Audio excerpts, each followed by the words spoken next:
Bradesco, Itaú e Banco do Brasil. O que os balanços do terceiro trimestre desses bancos mostraram? Quais devem ser os pontos de atenção dos investidores? Será que vale a pena investir nas ações desses bancos? E quem conta tudo isso para a gente é a analista Ângela Tossato, da No Invest.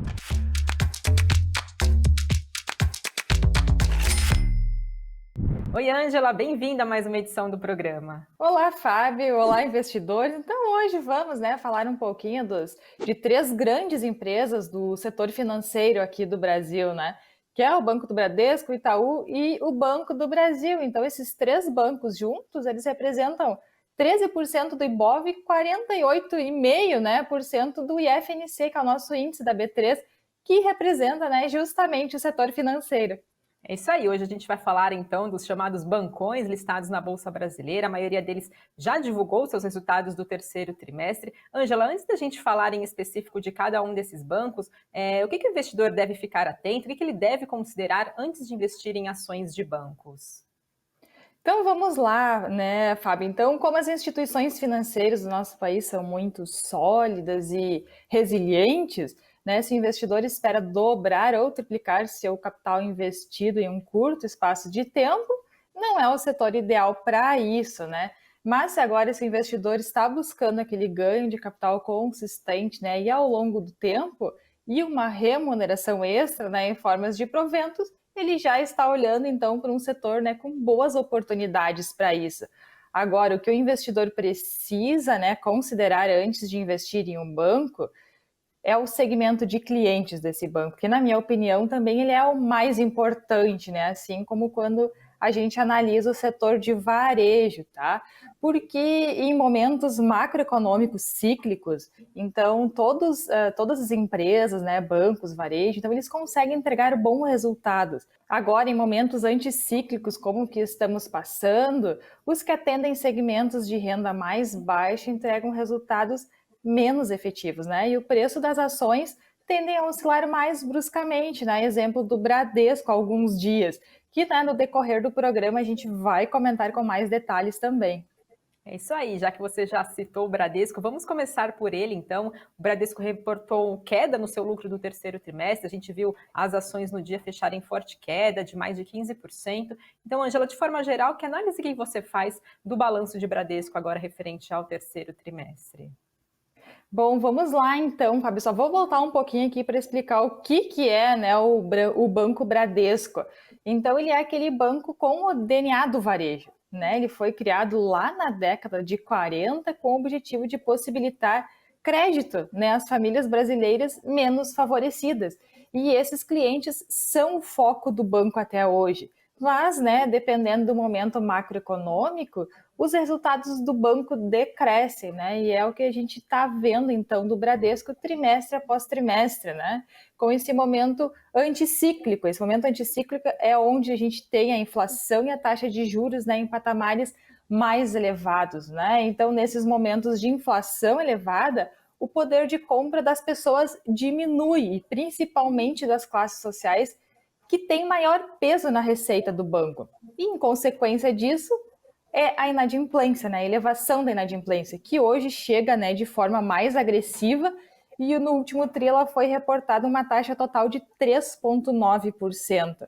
Então, diante desse cenário, o banco elevou as provisões de perdas, são aqueles famosos PDDs, e isso fez com que o lucro líquido encolhesse, Por isso que as ações caíram tanto naquele pós-resultado. Isso foi um sinal de alerta ao mercado para o que pode vir, então, nos próximos trimestres. E falando em inadimplência, então, como você já citou, acabou impactando esse resultado do terceiro trimestre do Banco Bradesco. Eu queria saber, então, na sua avaliação, quais que podem ser as alternativas para esse cenário, as projeções, o que esperar para o próximo trimestre e também sobre recomendação para a ação do Banco Bradesco. Então, Fábio, a alternativa que o Bradesco está utilizando para equilibrar essa rentabilidade, daqui para frente, é o avanço para o private banking, O banco, então, ele está atuando mais fortemente no segmento de alta renda, Pois os índices de inadimplência são menores e a rentabilidade com esses clientes também já é maior. Com isso, cria-se aquele hedge natural, aquela proteção da rentabilidade. porque, claro, né, o foco do banco continua sendo o varejo e em momentos cíclicos o banco já está muito bem posicionado. Agora, para termos uma ideia de até quando a inadimplência acima de 90 dias, né, os famosos NPL, que a gente consegue ver lá na demonstração de resultado, então até quando isso pode continuar pressionando os resultados do banco, temos uma previsão de estabilização, claro, segundo o próprio banco também, que deve ficar somente para o segundo trimestre do ano que vem, com uma regressão, então, gradativa somente a partir do segundo semestre de 2023. Mas, né, para que essa expectativa do Bradesco seja atendida, a inflação e a taxa de juros devem convergir para um ciclo de baixa, senão os resultados do banco continuarão pressionados aqui, Fábio. E por isso também que a nossa recomendação para o Bradesco é neutra, embora, né, a gente entenda que o banco tenha um bom potencial de alta, ainda mais depois de toda aquela queda no pós-resultados, mas a gente entende também que o cenário será muito desafiador para o banco, né, principalmente para o próximo ano. Mas vocês podem ficar tranquilos, né, que nós acompanharemos de perto os próximos resultados para avaliarmos novamente, né, se a gente mantém a recomendação neutra ou a gente altera para a compra. Legal, agora a gente fala então de outro banco que a gente separou aqui para o programa de hoje, é o Banco Itaú. Por outro lado, esse banco, o lucro dele cresceu no terceiro trimestre agora de 2022 em relação ao mesmo período do ano passado. Quais são os destaques que você consegue trazer para a gente, Ângela, do balanço de Itaú? Então, Fábio, o Itaú é aquela empresa do Play Safe, né, que a gente que podemos usar no nosso portfólio para jogar na segurança, né, aquele jogador da defesa, né? Porque o Itaú conseguiu mudar muito rápido o mix de carteira para aproveitar a subida da Selic e traduzir tudo isso em resultado para o banco. Então, a inadimplência consolidada do Itaú ficou em 2,8%, né, muito abaixo do Bradesco que acabamos de ver. E mesmo, né, com a expectativa que a inadimplência suba um pouco ainda até o primeiro trimestre de 2023, para estabilizar somente no segundo, isso não vai impactar muito o resultado do banco. E eu vou explicar alguns motivos aqui dessa alteração, né, do mix de carteira de crédito do Itaú. Então, no último trimestre, na originação do crédito pessoal, que é aquele do crediário, do cheque especial, 91% foi do Personalité e do Uniclass. Então, são segmentos do banco pouco sensíveis, né, à variação de renda. Por quê? Porque aqui a gente está falando, né, de clientes alta renda. Agora, o crédito para as micro e pequenas empresas, que são as MPEs, 70% foi para empresas com maior faturamento. No cartão de crédito, então, houve uma redução de 90% na emissão de cartões para clientes do mar aberto, né, que são aqueles clientes sem relacionamento anterior com o banco. E, né, a estratégia do banco foi dar preferência, então, para os clientes da base, né, onde o engajamento é maior e, consequentemente, a receita vinda desses clientes também é maior, com um índice de inadimplência bem menor. Então, houve também a redução de 10% do share no público com menor poder aquisitivo e houve um aumento de empréstimos consignados, que subiu 77%, né, comparado ano contra ano. Então, a margem desses empréstimos consignados ela é bem menor. Mas, por outro lado, né, como ele é um empréstimo garantido, isso reduz significativamente a inadimplência. Então, essas foram algumas das medidas que o banco vem fazendo no seu mix de carteira para manter uma rentabilidade alta e entregar valor aos seus acionistas. Então, nesse trio, o ROI do banco, né, que é o retorno sobre o patrimônio líquido, foi mais de 20%. Tá certo. E em relação aos dividendos do Banco Itaú, né? Quais são suas perspectivas e recomendação para a ação do banco? É recomendável comprar? Qual que é a sua avaliação? Então vamos lá. Então aquele payout, né, que é o lucro líquido que é distribuído, aquele payout elevado do pré-pandemia foi porque, né, o banco estava com excesso de capital e não vislumbrava aquelas boas alternativas de investimento, né? Mas passado esse período e com a chegada da pandemia também as coisas mudaram um pouquinho. E por isso que o banco deixou bem claro também, né, durante a última divulgação de resultados, que enquanto a rentabilidade estiver acima, né, da casa dos 20%, o payout será de 25%, que é o mínimo obrigatório, né, estabelecido no Estatuto Social do banco. E para os próximos 12 meses, a previsão também se mantém inalterada. Então, né, se o Itaú não tem previsão de elevado payout para os próximos 12 meses, será que faz sentido a gente investir no banco? E eu diria que sim, que faz, né? Porque ao invés de distribuir os dividendos, o banco vai remunerar os acionistas através do lucro por ação, que é o LPA. Então a gente pega o lucro líquido e divide pelo número de ações. Então esse múltiplo deve crescer nos próximos tempos. E o Itaú está aproveitando a oportunidade para fazer bons investimentos, né? Para colher bons frutos futuramente também, assim, voltar a distribuir aqueles generosos dividendos que nós vimos lá no pré-pandemia. Então, a nossa recomendação aqui, Fábio, para o Itaú é de compra, mas a gente deixa bem claro, né, que o upside do Itaú não é muito longo, né, porque as ações do banco já estão bem valorizadas. Tá certo, agora a gente passa então para o último banco que a gente separou para a conversa de hoje. Agora a gente fala de Banco do Brasil. O lucro dele também cresceu no terceiro trimestre, mais de 62%. Além disso, também o Banco do Brasil anunciou o pagamento de dividendos de mais de 485 milhões de reais. Ângela, como que você avaliou o resultado de Banco do Brasil agora no terceiro trimestre? Bom, os últimos resultados do Banco do Brasil vêm surpreendendo, né, pela capacidade de geração de valor pela empresa. Então, o lucro líquido reportado do terceiro TRI novamente foi recorde para a companhia, né? E a expectativa é encerrar 2022 também com o lucro recorde anual, né? Ao atingir o guidance, que por sinal já foi revisado novamente esse ano e para cima. Então, passando para a faixa entre 20 e 32 bi de reais. O acumulado, Fábio, nos últimos 9 meses, né, nos 9 meses desse ano, foi 22,8 bi de reais. Então, o potencial, né, para atingir o guidance é um lucro líquido estimado, né, na casa dos 10 bi para o próximo trimestre, né, para esse último do ano, para o quarto tri. Então, esses resultados satisfatórios, eles vêm em resposta à estratégia adotada para o mix de carteira do banco, né? Assim como a gente comentou lá do Itaú, né? Onde uma base sólida trouxe aquele crescimento em produtos rentáveis e com menor risco, né? Como o consignado e o agro, onde a inadimplência é historicamente menor. Para termos uma ideia comparativa, então, o índice de inadimplência acima de 90 dias, reportado no último TRI, foi um dos mais baixos do mercado, Fábio, aqui em torno de 2,34%.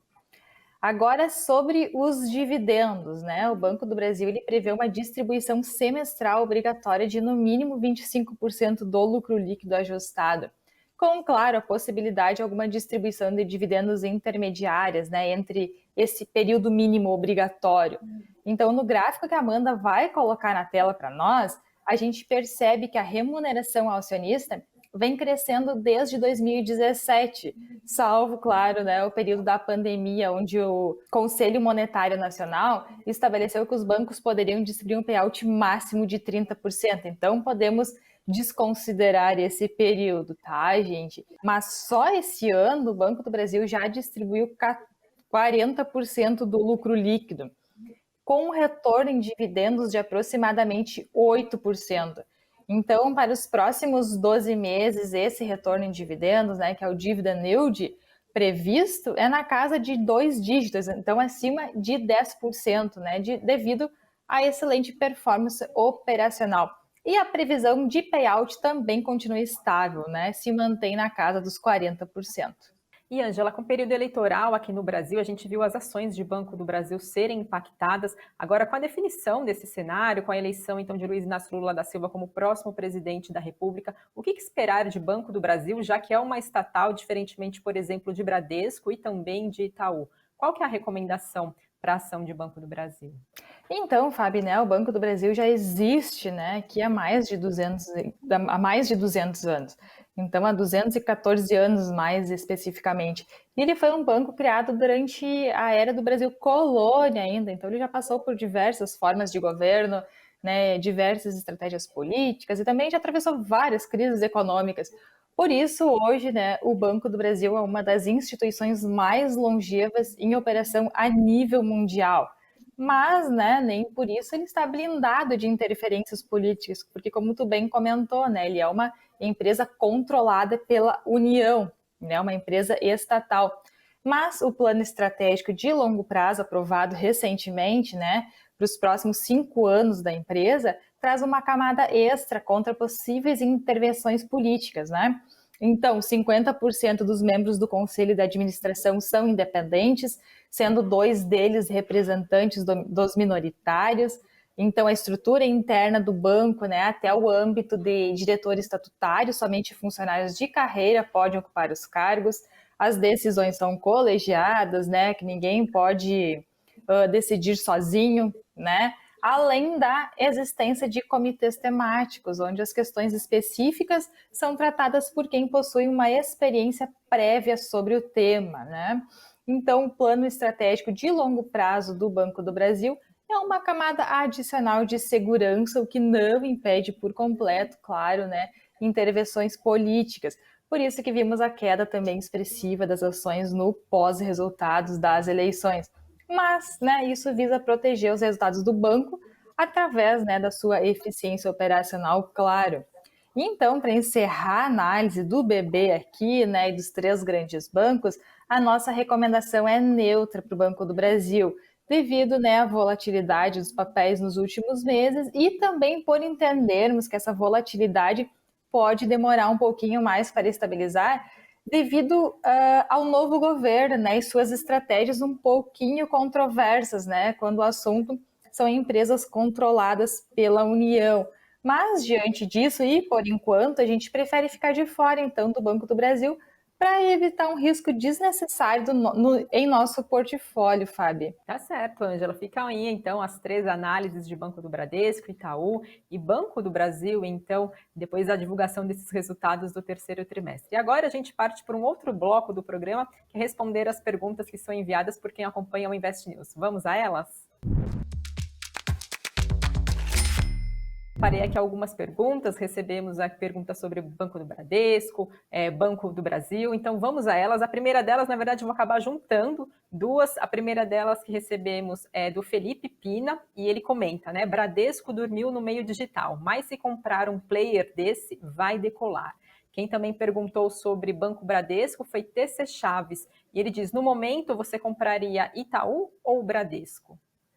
Bom, Fábio, então o Felipe está correto, né? Se formos comparar a transformação digital que está ocorrendo no Banco do Brasil e no Itaú, o Bradesco ficou para trás e muito, né? Então estão surgindo algumas iniciativas nesse sentido, mas nada tão focado no cliente, né? Como os seus pares. E aqui, quando eu falo em transformação digital, eu não estou falando das transações feitas online, né? Que no Bradesco, inclusive, já alcançam a faixa de 98%. É sobre o uso de dados e de machine learning para melhorar a experiência do cliente e oferecer melhores produtos e serviços alinhados com a necessidade real desse cliente. Agora, a segunda pergunta do Felipe, mesmo, né, ele adquirindo um player no mercado, não é tão simples fazer a transformação cultural dentro de uma empresa, né? E a gente entende que se não vier o exemplo dos C-levels lá, né, a nível de diretoria, isso vira apenas um grupo de afinidade dentro da instituição. Então, para que qualquer transformação cultural ocorra, né, dentro de uma instituição, né, numa empresa, uma instituição financeira, todo mundo precisa estar comprado na ideia. E respondendo ao Chaves, depois de tudo que a gente comentou aqui nas análises, né, principalmente do Bradesco e do Itaú, certamente hoje eu compraria Itaú, mesmo, né, tendo esse upside menor e o Bradesco estando mais barato. Por quê, né? Porque eu entendo que hoje a qualidade da carteira de crédito do Itaú está melhor posicionada que a do Bradesco. Bacana, Ângela. Outras 2 perguntas que a gente tem, também vou fazer um combo aqui sobre Banco do Brasil. A primeira delas é Nildo Santos. Ele diz, Banco do Brasil é barganha na Bolsa. A pergunta é, está valendo a pena o risco? E a outra pergunta é do Tommy Lee. Ele diz, com esse novo governo, ainda vale a pena manter? Ele diz que está comprado e que está com 25% de lucro. Será que vale a pena manter e esperar deteriorar? Então, Fábio, para a pergunta do Nildo, concordamos plenamente, né, que o Banco do Brasil também está muito barato, mas que historicamente ele já negocia múltiplos descontados dos seus pares, justamente, né, por existir essa possibilidade, então, de interferência política. né? Essa interferência política a gente entende aqui onde os bancos públicos, então, eles podem ser utilizados para a concessão de crédito. Então, assim como as provisões de perdas, né, os PDDs se elevam, com isso a remuneração do acionista também some mais rápido, porque isso encolhe o lucro líquido, além de, claro, né, haver uma possibilidade de elevação dos níveis de inadimplência. Então, no momento, achamos que ainda não vale a pena entrar, né, no Banco do Brasil, porque pode ter muita volatilidade pela frente. Agora, respondendo à pergunta do Tommy, né, já que ele tem uma posição e com lucro, talvez não precise se desfazer por completo dessa posição. Mas é interessante colocar um pouquinho, né, desse lucro no bolso, sim, né? Porque se o preço das ações cair e voltar, por exemplo, lá no preço de entrada, com o adicional de lucro ele consegue comprar mais ações. Ou se a partir dessa saída parcial o preço continuar subindo, ele ainda vai poder aproveitar a rentabilidade, né, da parcela que sobrou da posição. Tá certo, essas são então as respostas da Ângela. Se vocês têm dúvidas, gostaria de enviar aqui para os analistas responderem, aproveite para deixar aqui nos comentários desse vídeo. A edição de hoje fica por aqui, lembrando que Analistas em Ação vai ao ar todos os domingos, às 9 horas da manhã. Ângela, obrigada novamente pela sua participação. Obrigada a ti também, Fábio, né? Tenha uma excelente semana e também desejo uma excelente semana para os investidores e nos vemos daqui uns dias novamente no Analistas em Ação. É isso aí. Tchau, tchau, pessoal, e até uma próxima.